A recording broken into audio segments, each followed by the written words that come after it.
सुनिए, साल 1949 नाटो की नींव रखी गई थी।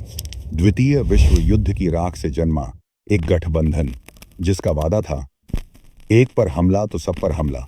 दशकों तक यही वादा सोवियत संघ को रोकता रहा और यूरोप में शांति बनाए रखता रहा। लेकिन आज जब यूक्रेन का युद्ध तीसरे साल में पहुंच चुका है, तो इस विशाल गठबंधन में दरारें दिखने लगी हैं। और सवाल यह है, अगर यह दरार गहरी हो गई तो क्या होगा? क्या नाटो टूट जाएगा? और अगर टूट गया तो दुनिया कैसी दिखेगी? इतिहास गवाह है, गठबंधन अचानक नहीं टूटते, धीरे धीरे घिसते हैं, छोटी छोटी असहमतियों से, थके हुए वादों से।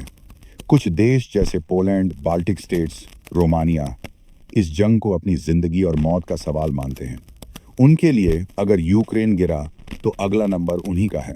लेकिन दूसरी तरफ हंगरी और तुर्की जैसे देश रूस से रिश्तों की वजह से हिचकिचाते हैं। पश्चिमी यूरोप में जनता पूछती है, हम क्यों महंगे गैस बिल भरें? हम क्यों अपनी अर्थव्यवस्थाएं कमजोर करें एक ऐसी जंग के लिए जो हमारी सीमाओं के बाहर है? यही मतभेद नाटो की जड़ें हिला रहे हैं। अब तीन रास्ते सामने हैं। पहला, साइलेंट ड्रिफ्ट, ऊपर ऊपर एकता का दावा, लेकिन असल में हर देश अलग राह पर। रूस इस कमजोरी का फायदा उठाएगा। दूसरा, ओपन स्प्लिट, खुलकर मतभेद, जहां दुनिया देखे कि नाटो अब पहले जैसा नहीं रहा। और तीसरा, डोमिनो इफेक्ट, किसी एक देश का बाहर निकलना और पूरी इमारत का गिरना। यही सबसे खतरनाक है। और यहां आता है अमेरिका। बिना अमेरिका नाटो कुछ नहीं। रक्षा खर्च का 70% वही करता है। लेकिन अमेरिका के अंदर ही सवाल उठ रहे हैं, हम क्यों यूरोप की लड़ाई लड़ें? हमारे टैक्स का पैसा क्यों जले? अगर अमेरिकी कांग्रेस ने मदद रोक दी तो पूरा नाटो लड़खड़ा जाएगा। और अगर अमेरिका अकेले ही सब कुछ संभालने लगा तो वह खुद थक जाएगा, क्योंकि एशिया में चीन इंतजार कर रहा है। यूरोप के अंदर भी दरारें गहरी हो रही हैं।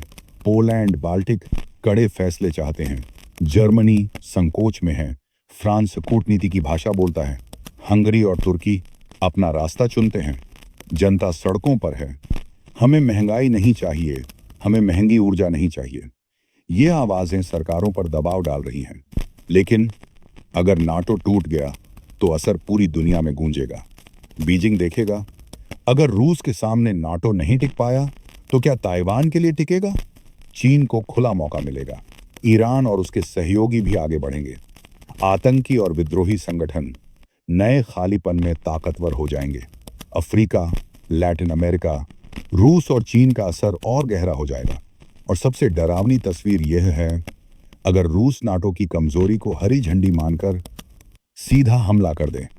अगर किसी ने आर्टिकल 5 लागू किया लेकिन बाकी देश चुप रहे, तो यह पूरी संधि पल भर में खत्म हो सकती है। छोटी जंग कुछ ही दिनों में विश्व युद्ध में बदल सकती है, और इस बार परमाणु हथियारों के साथ। लेकिन आशा अभी भी बाकी है। कभी कभी संकट ही नए जन्म का कारण बनता है।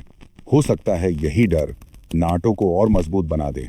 आखिरकार सवाल यही है, क्या अलग अलग संस्कृतियों, अलग अलग इतिहास और हितों वाले देश एक साथ खड़े रह पाएंगे? अगर हाँ, तो भविष्य सुरक्षित है। अगर नहीं, तो तीसरे विश्व युद्ध का खतरा हम सबके सिर पर मंडरा रहा है। क्योंकि अगर नाटो टूट गया तो दुनिया हमेशा के लिए बदल जाएगी।